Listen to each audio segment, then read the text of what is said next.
بسم اللہ الرحمن الرحیم۔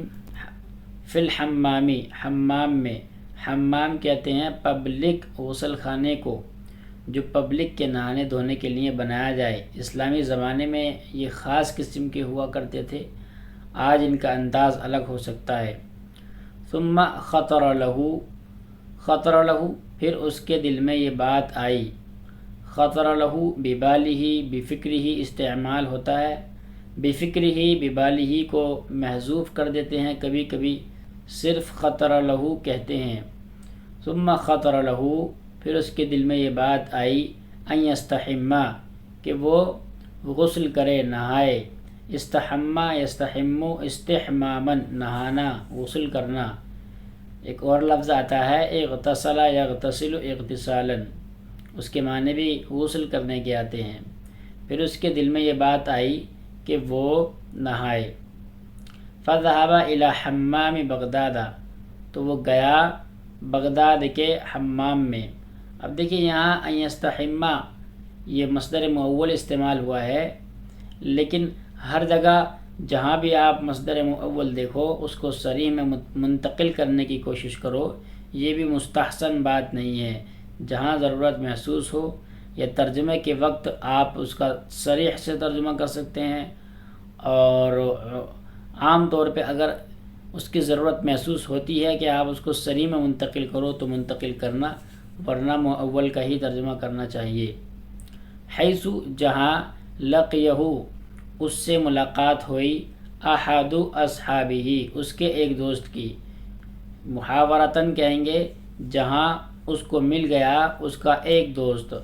حیث، جہاں، لقیہ، اس سے ملا، احد اصحابہ، اس کا ایک دوست۔ اب یہاں غور کیجئے، احد اصحابہ یہ مضاف مضاف الیہ کا جملہ ہے، اور اس ترکیب کو کہتے ہیں الاضافہ المعنویہ، یعنی یہ اضافت تعریف کا فائدہ دیتی ہے، یہ حقیقی اضافت ہے۔ اب دیکھیے جو الاضافہ المعنویہ ہوتی ہے وہ تین طرح سے آتی ہے، یا تو اس کے اندر مضاف مضاف الیہ کا جز ہوتا ہے، جیسے یہاں ہے احد اصحابہ، اب احد اصحاب کا جز ہے، یعنی یہ جو احد ہے یہ اصحاب میں سے ہے، تو جہاں مضاف مضاف الیہ کا جز ہو تو وہاں درمیان میں من پوشیدہ مانا جاتا ہے، من مانا جائے گا کہ احد من اصحابہ، اس کے دوستوں میں سے ایک دوست، کیونکہ احد اس کا جز ہے مضاف الیہ کا۔ اور اگر مضاف مضاف الیہ کا جز نہ ہو بلکہ اس کی ملکیت ہو تو درمیان میں لام پوشیدہ مانتے ہیں، لام زیر لی۔ اور اگر مضاف مضاف الیہ کا ظرف ہو تو درمیان میں فی پوشیدہ مانتے ہیں۔ ہم ہر ایک کی مثالیں جب بھی وہ آئیں گی ذکر کریں گے۔ فقال له، تو اس دوست نے تنبوری سے کہا، لقد یسر اللہ لک واغناک، اللہ تبارک و تعالی نے لک، آپ کو آسانی میں رکھا ہے، واغناک، اور آپ کو مالدار بنایا ہے، ولیس یلیق، اور مناسب نہیں ہے، بمثلک، آپ جیسے شخص کے لیے، ان یحتفظ، کہ وہ حفاظت سے رکھے، بمثل هذا الحذاء المرقع البالی، اس بوسیدہ پیوند لگے جوتے کو، ٹھیک ہے، البالی بوسیدہ، المرقع پیوند لگے ہوئے، الحذاء جوتے کو۔ تو یہ دونوں کی دونوں المرقع البالی یہ صفت بن رہے ہیں الحذاء کے۔ ترجمہ کریں گے، اور مناسب نہیں ہے آپ جیسے شخص کے لیے کہ وہ حفاظت سے رکھے اس بوسیدہ پیوند لگے جوتے کو۔ فماذا علیک، تو آپ کا کیا بگڑ جائے گا، اذا غیرتہ، اگر آپ اس جوتے کو تبدیل کر لیں۔ جوتے سے مراد جوڑا، یعنی دونوں جوتے۔ وَلَن يُكَلِّفَكَ ذَلِكَ اور ہرگز ہرگز آپ کو مکلف نہیں کرے گا ذَلِكَ یہ عمل آپ کا إِلَّا مَبْلَغًا قَلِيلًا من المالی مگر مال میں سے تھوڑی مقدار کا۔ اب دیکھیے جیسے میں نے احد اصحابہ پہ بتایا تھا کہ اگر مضاف الیہ کا جز ہو تو درمیان میں من پوشیدہ مانتے ہیں، تو کبھی کبھی اس من کو ذکر بھی کر دیتے ہیں، جس طرح سے مصدر سری کا مصدر مؤول آتا ہے، تو مؤول جس طرح سے مصدر سری کی تعویل کرتے ہیں مصدر مؤول سے ان یستحما سے، کبھی اس کو ذکر کر دیتے ہیں مصدر مؤول کو اور کبھی ذکر نہیں کرتے، اسی طرح سے کبھی من کو ذکر کر دیتے ہیں اور کبھی نہیں کرتے۔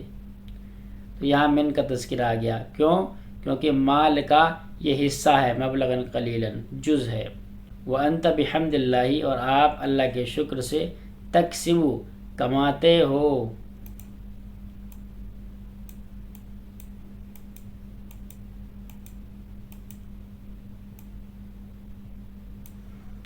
اضعاف ثمنہ کل یوم ہر دن اس جوتے کی قیمت سے ڈبل کماتے ہو، یہ سے مراد جوتے کی قیمت سے ڈبل کماتے ہو۔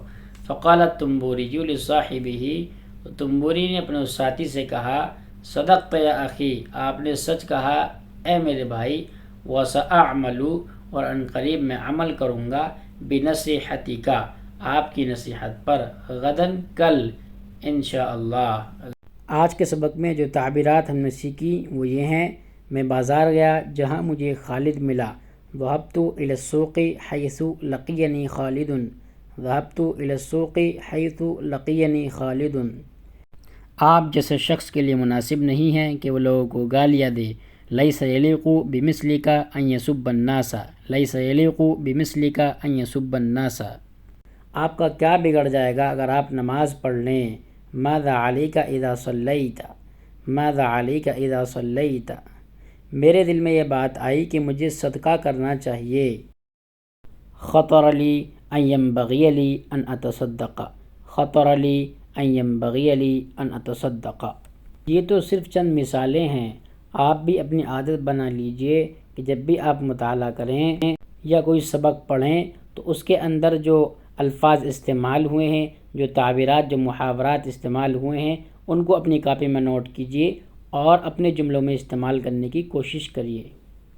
اگر آپ اسی عبارت پر اور غور کریں گے جو بھی میں نے پڑھائی ہے تو آپ کو 2-3 تعبیر اور مل جائیں گی، جس سے آپ کو اپنی مافی ضمیر کی ادائیگی میں مدد ملے گی۔ آج کے لیے اتنا ہی کافی ہے۔ Thank you for watching.